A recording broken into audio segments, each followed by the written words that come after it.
Hello friends, मैं हूं UM उस्मानी और आप देख रहे हैं हमारा चैनल यूएम इंस्टीट्यूट। और आज की वीडियो में हम लोग पढ़ने जा रहे हैं ओवरहेड्स। कॉस्ट अकाउंटिंग में ओवरहेड्स पर ही हमारी फर्स्ट वीडियो है। इससे पहले मटेरियल, लेबर और भी बहुत से टॉपिक्स पे कॉस्ट अकाउंटिंग के हम वीडियो अपलोड कर चुके हैं। तो अगर आपने हमारी वो वीडियोस नहीं देखी हो तो उन्हें ज़रूर देखिएगा। आज की वीडियो में हम ओवरहेड्स पढ़ने वाले हैं। तो सबसे पहले ओवरहेड्स की मीनिंग और डेफिनेशन को समझेंगे, उसके बाद इससे रिलेटेड और टॉपिक्स को आगे समझेंगे। तो स्टार्ट करते हैं आज की वीडियो और समझते हैं ओवरहेड्स क्या होता है। कह रहे हैं the production of goods and services of every kind involve incurring of additional cost apart from the three prime cost element direct material, direct labour and direct expenses. जब किसी भी तरह के गुड्स या सर्विसेज का प्रोडक्शन होता है तो उसमें ये तीन एक्सपेंसेस तो होते ही होते हैं, जैसे direct material, direct labour, direct expenses. इन तीनों एक्सपेंसेस का जो टोटल होता है उसे हम कहते हैं प्राइम कॉस्ट। ठीक है, इन तीनों एक्सपेंसेस का जो टोटल होता है उसे हम कहते हैं प्राइम कॉस्ट, और इन तीनों एक्सपेंसेस को हम प्राइम कॉस्ट एलिमेंट भी कहते हैं। तो जब हम किसी भी तरह के गुड्स या सर्विसेज का प्रोडक्शन करते हैं, बनाते हैं, तो उन सर्विसेज को बनाने में ये तीन एक्सपेंसेस के अलावा भी और खर्चे होते हैं। तो इन तीन एक्सपेंसेस के अलावा जो एक्स्ट्रा कॉस्ट होती है या जो एडिशनल कॉस्ट होती है किसी भी गुड्स और सर्विसेज की, उस कॉस्ट को हम कहते हैं ओवरहेड्स। आगे कह रहे हैं such expenses which are incurred over and above the prime cost element are known as overheads. उसी बात को ये और आगे अच्छे से समझा रहे हैं कि प्राइम कॉस्ट एलिमेंट के अलावा जो एक्स्ट्रा कॉस्ट होती है उसे हम कहते हैं ओवरहेड्स। अब देखते हैं, ये तो हो गई मीनिंग ऑफ ओवरहेड्स। देखते हैं आईसीएमए ने क्या डेफिनेशन दी है ओवरहेड्स की। The ICMA terminology defines overheads as the aggregate of indirect material cost, indirect labor cost and indirect expenses।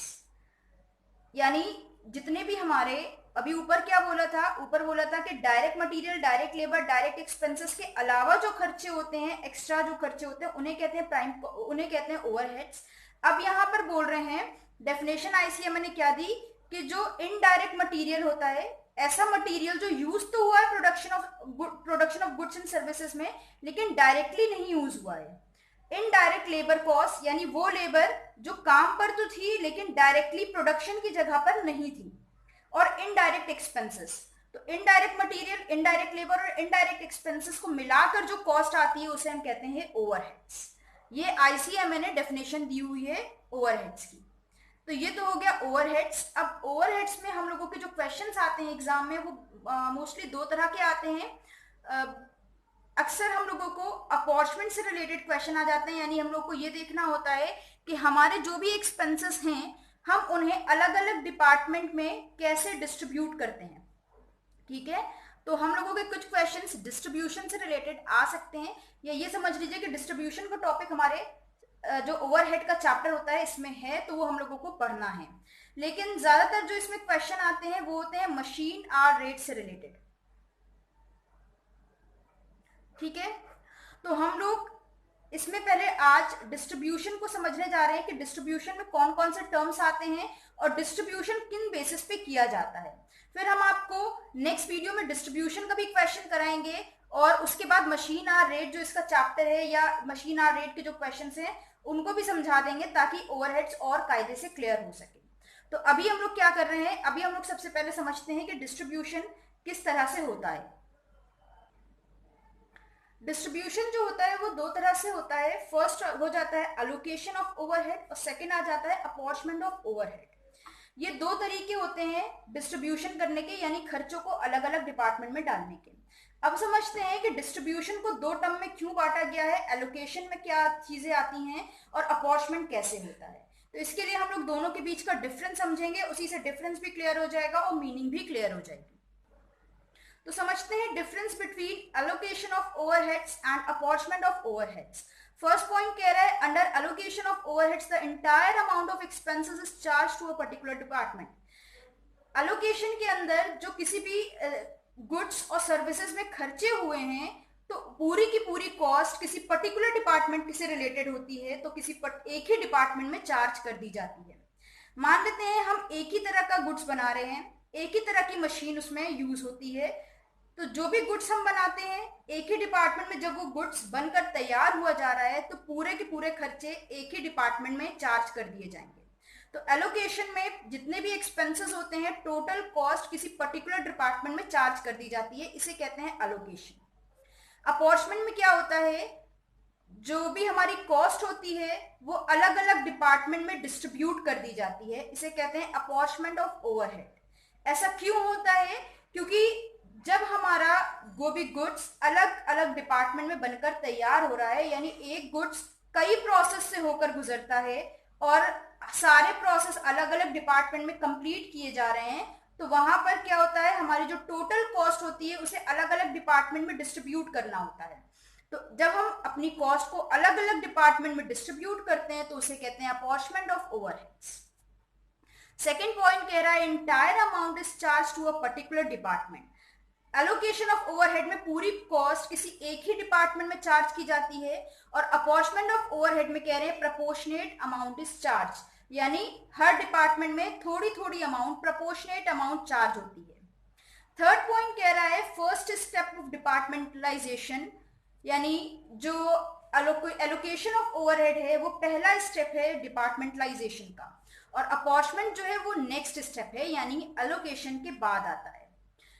फिर फोर्थ पॉइंट कह रहा है कि जो एलोकेशन ऑफ ओवरहेड है ये एक सिंपल प्रोसेस है और अपॉर्चमेंट थोड़ा कॉम्प्लिकेटेड प्रोसेस है। फोर्थ में कह रहे हैं कन्वीनियंटली आइडेंटिफाइड, और यहाँ पर कह रहे हैं नॉट पॉसिबल टू आइडेंटिफाई। तो इससे आप ये समझ सकते हैं कि जो एलोकेशन ऑफ ओवरहेड है ये आसानी से आप पता लगा सकते हैं कि कौन सा खर्चा कौन से डिपार्टमेंट में चार्ज हुआ है, लेकिन अपॉर्चमेंट ऑफ ओवरहेड में आप जल्दी से पता नहीं लगा सकते हैं, या ये पॉसिबल नहीं होता है, या अगर आप पता लगाएंगे भी तो बहुत दिक्कत से पता चलता है, इजीली नहीं फाइंड कर सकते कि कौन सा खर्चा किस डिपार्टमेंट में डिस्ट्रीब्यूट किया गया है या अपॉर्चमेंट उसका किया गया है। बेसिस ऑफ अपॉर्चमेंट ऑफ ओवरहेड समझते हैं, देखते हैं जब अलग अलग डिपार्टमेंट में हम खर्चों को बांटते हैं तो उन खर्चों को बांटने के लिए कौन से बेसिस पे उन खर्चों को बांटा जाता है। तो यहाँ पर हमने ABC करके ब्लैक में बेसिस ऑफ अपॉर्चमेंट लिखा हुआ है, और अंदर नंबर्स में उन ओवरहेड्स को लिखा है जिनका अपॉर्चमेंट करना है। तो सबसे पहले आ जाते हैं बेसिस ऑफ अपॉर्चमेंट डायरेक्ट वेजेस पर। देखते हैं डायरेक्ट वेजेस के अकॉर्डिंग कौन कौन से ओवरहेड्स डिस्ट्रीब्यूट किए जाते हैं। तो workman compensation, contribution to PF यानी provident fund, contribution to ESI employ state insurance. जितनी भी चीजें आप अपने एम्प्लॉय को प्रोवाइड कर रहे हैं, एम्प्लॉय के लिए जो भी बंदोबस्त कर रहे हैं, वो सारे खर्चे, जैसे एम्प्लॉय का कंपनसेशन, एम्प्लॉय का फंड, एम्प्लॉय के जो भी इंश्योरेंस वगैरह आप कराते हैं, उसका पैसा डायरेक्ट वेजेस के अकॉर्डिंग डिपार्टमेंट में डिस्ट्रीब्यूट किया जाता है। सेकेंड पॉइंट में आ जाता है नंबर ऑफ लेबर आवर्स। ये बेसिस ऑफ अपॉर्चमेंट है, और देख लेते हैं कौन कौन से ओवरहेड लेबर आवर्स के अकॉर्डिंग डिस्ट्रीब्यूट किए जाते हैं। Salaries of inspector, salaries of supervisor, other administrative expenses. Example की हेल्प से समझाते हैं। मान लेते हैं एक सुपरवाइजर हायर किया गया है और उसका काम है कि उसे 2 डिपार्टमेंट पर नजर रखनी है, काम करवाना है। ठीक है, एक सुपरवाइजर को 2 डिपार्टमेंट में काम करवाना है, डिपार्टमेंट ए में काम कराना है और डिपार्टमेंट बी में काम कराना है। तो उसकी जो सैलरी है वो कंपनी के लिए क्या है, कंपनी के लिए एक एक्सपेंस है, कंपनी के लिए ओवरहेड है। तो कंपनी कैसे चार्ज करेगी, जितने घंटे उसने, जितना लेबर आवर, जितने घंटे उसने डिपार्टमेंट ए में काम किया है उतने घंटे की वेजेस डिपार्टमेंट ए में चार्ज होगी, और जितने घंटे उसने डिपार्टमेंट बी में काम किया उतने घंटे की वेजेस डिपार्टमेंट बी में चार्ज होगी। तो इस तरह से हम लोग इन ओवरहेड्स को लेबर आवर्स के अकॉर्डिंग डिस्ट्रीब्यूट करते हैं, जब एक ही लेबर या एक ही बंदा कई डिपार्टमेंट में काम कर रहा होता है। नेक्स्ट हमारा बेसिस है नंबर ऑफ एम्प्लॉइज। अब यहाँ पर कुछ ओवरहेड्स हैं, जैसे canteen expenses, welfare expenses, salaries of time keeping staff, medical expenses और फ्रिंज बेनिफिट। ये सारे ही एक्सपेंसेस नंबर ऑफ एम्प्लॉइज के अकॉर्डिंग इनका अपॉर्चमेंट किया जाता है।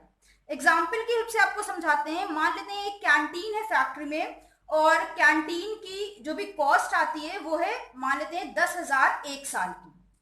तो अब कैंटीन में तो सारे डिपार्टमेंट के एम्प्लॉइज खाना खाते होंगे, तो हम लोग कैंटीन की कॉस्ट को अलग अलग डिपार्टमेंट में कैसे डिस्ट्रीब्यूट करेंगे, हम ये देख लेंगे कि डिपार्टमेंट ए में कितने एम्प्लॉइज काम करते हैं, डिपार्टमेंट बी में कितने एम्प्लॉइज काम करते हैं और डिपार्टमेंट सी में कितने एम्प्लॉइज काम करते हैं। तो जितने भी एम्प्लॉइज अलग अलग डिपार्टमेंट में काम करते होंगे उनका रेशियो निकालेंगे और उसके अकॉर्डिंग कैंटीन एक्सपेंसेस जो 10,000 है उन्हें डिस्ट्रीब्यूट कर देंगे। इसी तरह से बाकी के एक्सपेंसेस भी, इसमें से कोई भी एक्सपेंस आ जाए उसे नंबर ऑफ एम्प्लॉइज के अकॉर्डिंग डिस्ट्रीब्यूट कर देंगे। फोर्थ पॉइंट में है फ्लोर एरिया। तो rent and rates, taxes, heat and lighting, repairs and maintenance of building, accident prevention cost, ये सारी ही कॉस्ट जो हमारी बिल्डिंग से रिलेटेड होती है जहां पर प्रोडक्शन किया जा रहा है, तो बिल्डिंग से रिलेटेड सारे खर्चे फ्लोर एरिया के अकॉर्डिंग डिस्ट्रीब्यूट किए जाते हैं। जैसे मान लेते हैं जहां पर आपने फैक्ट्री ली हुई है उसका सालाना किराया है 1,00,000 रुपए, तो और उसमें एक फैक्ट्री के अंदर आपने 3 डिपार्टमेंट बनाकर रखे हैं, तो आप देख लेंगे कि आपने कितने स्क्वायर किलोमीटर में कितना डिपार्टमेंट बनाया है, ये आपको क्वेश्चन में दिया होगा। आप फ्लोर एरिया का रेशियो निकालेंगे और रेंट एंड रेट को डिस्ट्रीब्यूट कर देंगे। इसी तरह से ये बाकी के भी एक्सपेंसेस का अपॉर्चमेंट आपको करना होगा। देन नेक्स्ट पॉइंट है capital value of asset. Capital value of asset का मतलब जो असेट की हमारी वैल्यू होती है, मान लेते हैं एक मशीन लगी है 10,000 रुपए की, तो वो हो गई वैल्यू ऑफ असेट। तो जितना भी आप उस असेट पे डेप्रिसिएशन चार्ज कर रहे हो, जितना रिपेयर और मेंटेनेंस हो रहा है आपकी असेट पे, और असेट का जो आप इंश्योरेंस पे कर रहे हो, तो जिस डिपार्टमेंट की असेट है, असेट की आप वैल्यू के अकॉर्डिंग उसको डिस्ट्रीब्यूट कर दोगे, चार्ज कर दोगे। एफ में आ जाता है मशीन आवर्स। मशीन आवर्स के अकॉर्डिंग आप कंज्यूमेबल स्टोर, सुपरविजन चार्जेस और रिपेयर एंड मेंटेनेंस को डिस्ट्रीब्यूट करोगे। फिर number of what's, kilowatts and light point है, तो जितना भी इलेक्ट्रिसिटी चार्जेस आएगा, हीटिंग चार्जेस, एयर कंडीशनिंग या प्रोडक्शन के पर्पज से जो भी इलेक्ट्रिसिटी चार्जेस आ रहे हैं उन्हें नंबर ऑफ वॉट्स, किलोवाट्स और लाइट पॉइंट के अकॉर्डिंग डिस्ट्रीब्यूट करना है। फिर कुछ एक्सपेंसेस होते हैं sundry overheads, internal transport cost, direct salary, इन्हें टेक्निकल एस्टिमेट से डिस्ट्रीब्यूट करना है हम लोगों को।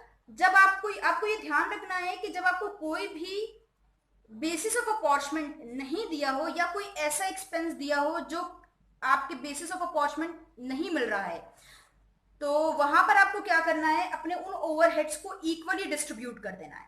ठीक है, अगर किसी एक्सपेंसेस से रिलेटेड उसका बेसिस ऑफ अपॉर्चमेंट यानी जिस हिसाब से उसे बांटा जाता है उस खर्चे को डिपार्टमेंट में वो नहीं दिया हुआ है, तो आप उस खर्चे को इक्वली डिस्ट्रीब्यूट, पहले तो आप ये देखोगे कि अगर उसका कोई नियरली दिया हुआ, या तो आपको क्वेश्चन में मेंशन होगा कि इस खर्चे को, इस ओवरहेड को इस बेसिस से आप अपॉर्चमेंट कर दो इसका, अगर नहीं दिया है तो आप उसको इक्वली डिस्ट्रीब्यूट कर दोगे। तो ये थे बेसिस ऑफ अपॉर्चमेंट, इनको आपको याद कर लेना है, बहुत ध्यान रखना, समझ लोगे तो बहुत इजीली आपके दिमाग में बैठ जाएंगे। नेक्स्ट वीडियो में जब हम क्वेश्चन कराएंगे तो अपॉर्चमेंट जो करना सीखेंगे वो इन्हीं के बेसिस पे सीखेंगे, जैसा क्वेश्चन कह रहा होगा और कंसेप्ट क्लियर हो जाएगा। उम्मीद है आज की वीडियो आपको पसंद आई होगी। पसंद आई है तो लाइक और शेयर करिएगा, चैनल पर नए हो तो सब्सक्राइब करिएगा, किसी टॉपिक में डाउट हो तो कमेंट में बताइएगा। फिर मिलते हैं एक नई वीडियो के साथ। हमारे साथ जुड़े रहने के लिए और वीडियोस को देखते रहने के लिए थैंक यू।